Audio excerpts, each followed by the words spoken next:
My dad is an architect, and he recently finished a major project.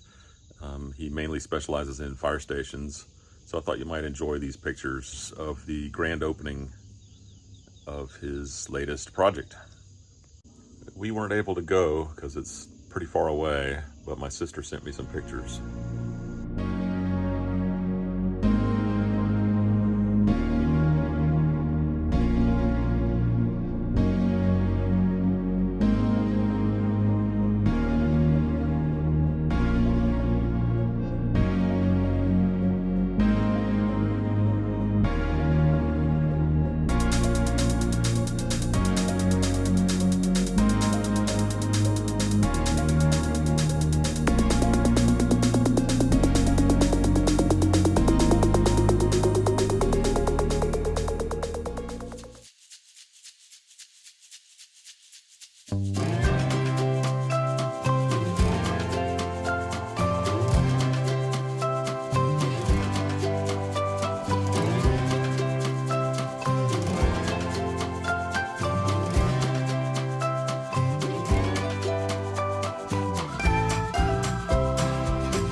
Cindy's been doing all of the gardening, and she's done a really good job. This is our watermelon that she planted. You can see the plant's doing great, and you can't see until you really look down in here. Lots of little watermelons. More. I think there's one hanging. Here's one hanging. We're gonna try to figure out a way to support those on the sides. Here's some bigger ones, at least as big as my hand. There's some of our herbs and things that I had shown you before we planted them. Can't remember what this was. Rosemary, yes, which Cindy does cook with. Here's our stevia. One leaf has an amazing amount of sweetness in it. Cutting celery.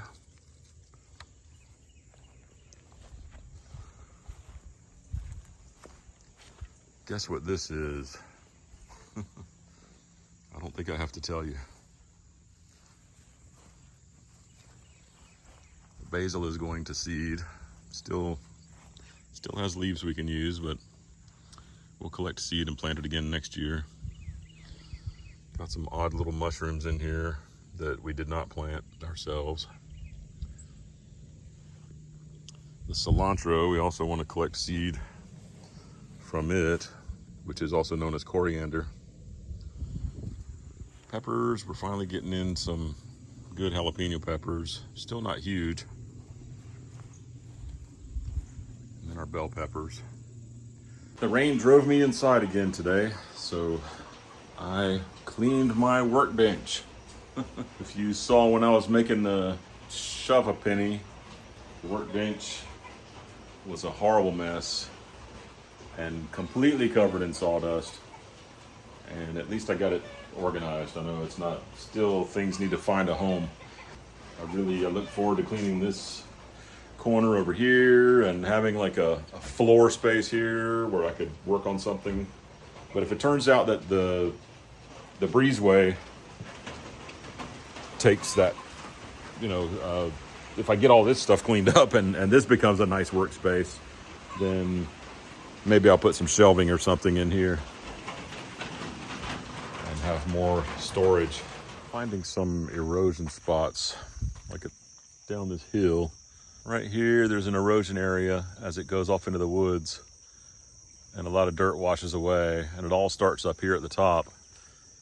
So today I put some dirt to create a barrier here so that we can keep the water that's coming down the driveway just continuing on down the driveway. There's a place where it runs off down at the bottom of the driveway, and I don't think there's much of an erosion problem down there, but we'll look at that later. But this huge rain we just had was perfect for testing this since I just put it here today. Here's where it normally comes in and tries to go across the road. And I broke up this ground a little bit and filled in. There was a pretty good hole right there, and I filled that in mostly today. Some water was going in here and moving on down. But like I've been saying, I'm hoping to contour the entire field to collect moisture that soaks into the ground and holds that moisture so it doesn't just run off. And then also it will protect against these erosion spots like this that we have here and there. This one over here, I have no idea. I think maybe there's a little spring in the woods or something, some moisture over there that just runs out of the woods and down the field. And I don't know why things won't grow there very well. That's a little mystery to me. Those little things show me I've got lots of things I can learn, that I just have so much at 56 years old that I can still absorb and use as knowledge to be able to do things, understand things, explain and teach other people things. I have seen yellow jackets all of my life. When I was a teenager, we was hiking with a group that walked through some, and all of us got stung multiple times. We took one girl that had been stung at least 100 times, ran her down the mountain, got her back to where she could go to the doctor and get checked out. She was okay.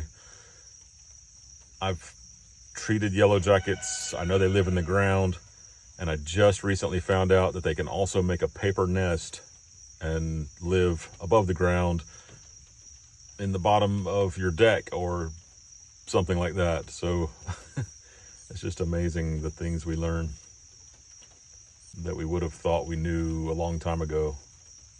And some people would say, Todd, you didn't know that? That's just obvious. I don't know. Because I was in the Boy Scouts, I was exposed to the outdoors quite a bit when I was younger, but still I was, I guess you could say I was a city boy, even though I lived in the suburbs. I loved getting out in the woods. I loved hiking, backpacking, even in my 20s, 30s, rock climbing. That was my favorite. So you don't learn a whole lot about the outdoors rock climbing, I don't think, and unless you're also camping and stuff. But for the people that have always lived in the country, they just have so much more knowledge of the plants and the trees, and those that have been out in the woods, and people that were hunters, and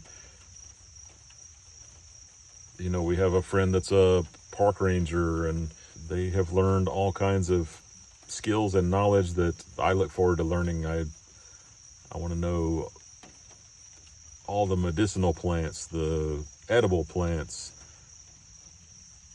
what kinds of wood and what kinds of trees is good for different kinds of things. If you're going to make a bow and arrow, what kind of wood do you use for the bow? Some of you know, and some of you don't. You can't just grab any kind of wood and make a bow. You're not going to get the flex that you need. Some wood will just break.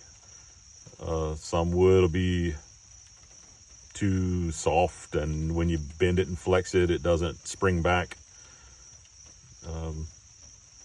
I know who to ask for that particular question, but I don't remember myself. But just all this knowledge of different things, what if you're going to make a chair, what kind of wood do you use? Or if you're going to make the slats of a chair out of wood, what kind of materials? Okay, the next thing back here I'm getting started on is I'm going to put a little roof right here at the back door, just a flat one. You might see just those straight ones on some of the farmhouse style homes. Before I do that, I want to get the dirt filled in around my patio, and I want to keep this swale back where water can come around and not get trapped over here and end up flooding the patio. I could get in here and start digging with the tractor, but I'm doing it by hand to try to make it more precise. So I did have water running through here, Now I'm gonna take down this whole mound and have the water run this way. Later, we're gonna build a we're gonna cut down all these bushes and build a retaining wall that looks a lot nicer than that block wall. And then I need to, this is mounted up. This is almost a full step right here. So I need to take all that down so that it's kind of level with this. Cindy was sick last night, so she's gonna take it easy today. And I'm running around doing some of her chores for her. Going down here to, I just finished with these chickens here, and we're heading down to the other chickens. The sheep are good, they don't need anything. Y'all don't need anything. I know you want some alfalfa, but we gave you too much for a while, now you're fat. Lose the weight and we can give you more alfalfa. And here's the guineas chasing along beside me.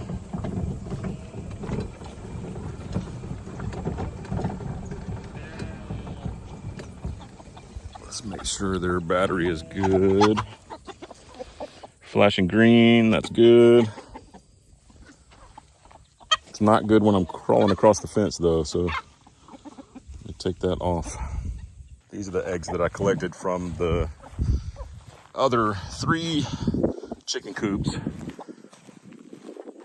Let's see how many are in this chicken coop. See how many eggs they have today.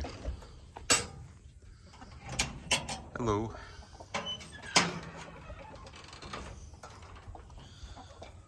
And hello to you. I think you'll have the most eggs.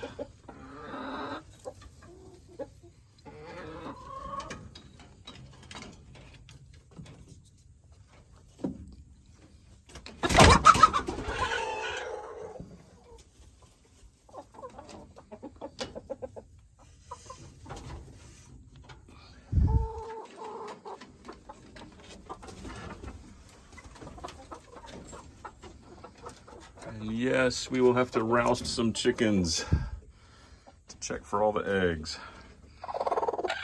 Come on out. You can go right back in just a minute. Oh, nothing in there. You can go right back in.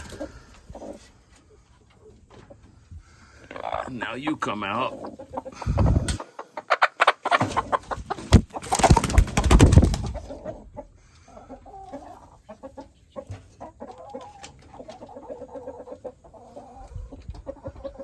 And you can go right back in. So Cindy is feeling a lot better, but she just doesn't want to get out in the heat. Nothing to worry about. Get this battery hooked back to the wire.